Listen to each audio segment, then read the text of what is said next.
নমস্কাৰ শাৰীব ডিজিটেলৰ অন্য এটা ভিডিঅ'ত আপোনালোকক স্বাগতম জনাইছোঁ।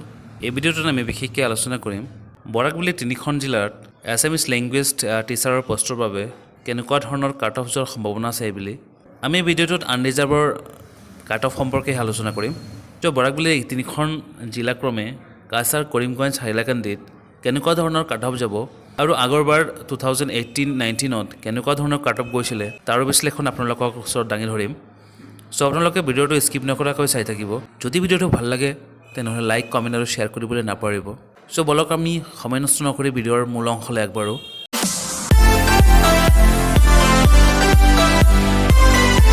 সো এইখন ভিডিঅ'ত আমি ফাইনেল মেৰিট লিষ্টৰ কাট অফ সম্পৰ্কে আলোচনা কৰিম বৰাক ভেলীৰ তিনিখন জিলাৰ এছামিজ লেংগুৱেজ টিচাৰৰ পোষ্টৰ বাবে।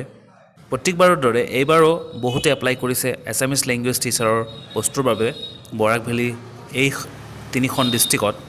সো আগতে দেখা গৈছিলে যে বৰাক ভেলীৰ তিনিখন জিলাত এছামিজ লেংগুৱেজ পোষ্টৰ বাবে যি এপ্লিকেশ্যন হৈছিলে তাতে বহুত কম নম্বৰ থকা প্ৰাৰ্থীও চাকৰি এটা লাভ কৰিবলৈ সক্ষম হৈছিল।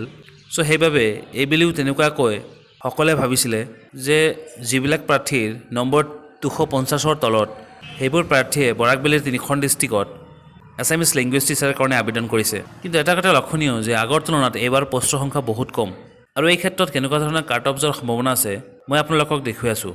আপোনালোকে চাব যে কাছাৰ জিলাৰ কথা যদি মই কওঁ, কাছাৰ জিলাত 2018-19ত পোষ্টৰ সংখ্যা আছিল আনৰিজাৰ্ভৰ বাবে 35। তাতে ফাইনেল কাট অফ গৈছিলে 220.25। সো আপোনালোকে অনুমান কৰক যে কিমান কম পাৰ্চেণ্টেজৰ প্ৰাৰ্থীসকলে তাতে চাকৰি এটা লাভ কৰিবলৈ সক্ষম হৈছিল।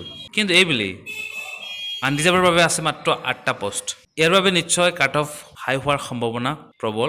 সো ইয়াৰ বাবে আমি এক্সপেক্টেড কাট অফ ৰাখিছোঁ 245। 245ৰ আশে-পাশে থকা প্ৰাৰ্থীসকলৰ এবাৰ ভাগ্যোদয় হ'ব পাৰে, সিহঁতে বৰাক ভেলীত জব পাবলৈ সক্ষম হ'ব পাৰে।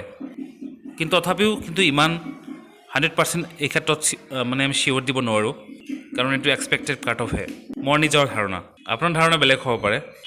সো চাওক পৰৱৰ্তী জিলা হাইলাকান্দি।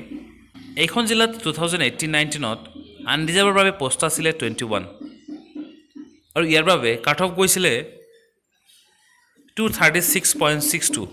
সো ইয়াতেও বহুত নিম্নগামী হৈছিলে কাট অফ।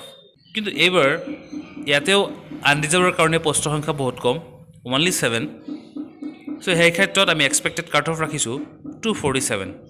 সো 247 আশে-পাশে থকা প্ৰাৰ্থীসকলে এইবাৰ ইয়াতে জব লাভ কৰিবলৈ সক্ষম হ'ব। ইয়াৰ পিছত কৰিমগঞ্জ জিলাৰ কথা যদি কওঁ, 2018-19ত DWৰ ফালৰ পৰা যি ৰেগুলাৰ ৰিক্ৰুটমেণ্ট হৈছিলে তাতে লেংগুৱেজ টিচাৰৰ আনৰিজাৰ্ভৰ ক্ষেত্ৰত পোষ্টৰ সংখ্যা আছিলে 43 আৰু ইয়াৰ বাবে কাট অফ গৈছিলে 198.25। সো আপোনালোকে অনুমান কৰক যে কিমান কম পাৰ্চেণ্টেজৰ প্ৰাৰ্থীসকলে ইয়াতে জব লাভ কৰিবলৈ সক্ষম হৈছিলে। এই ৰেঞ্জৰ পাৰ্চেণ্টেজ আচলতে LPত যদি কাৰোবাৰ থাকে তথাপিও কিন্তু জব লাভ কৰিবলৈ সক্ষম হোৱা নাছিলে।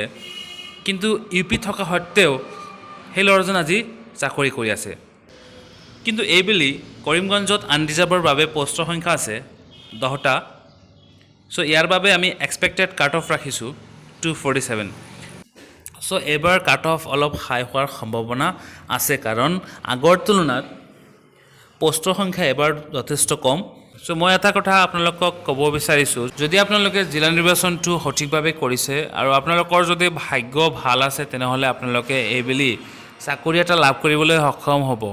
আদাৰৱাইজ আপোনালোকে চাকৰি লাভ কৰিবলৈ সক্ষম নহ'ব, কাৰণ এইবাৰ যি চিলেকশ্যন প্ৰচেছ চলি আছে ইয়াত কিন্তু বহু ধৰণৰ বাধা বিঘিনিৰ সৃষ্টি হৈ আছে। প্ৰথমতে কণ্টেক্সুৱেল শিক্ষকসকলৰ দ্বাৰা কেছ, তাৰপিছত যিবিলাকৰ নম্বৰ বৃদ্ধি হৈছে সেইবিলাকে আকৌ এবাৰ কেছ কৰিবলৈ বিচাৰিছে যে সিহঁতৰ এছ'চিয়েশ্যন নম্বৰ এইবুলি এড কৰিবলৈ দিয়াৰ এটা সুযোগ কৰি দিব লাগে। কিন্তু দেখা যাওক চৰকাৰৰ ফালৰ পৰা এতিয়া কেনেকুৱা ধৰণৰ ৰেছপন্স আমি সকলোৱে পাওঁ।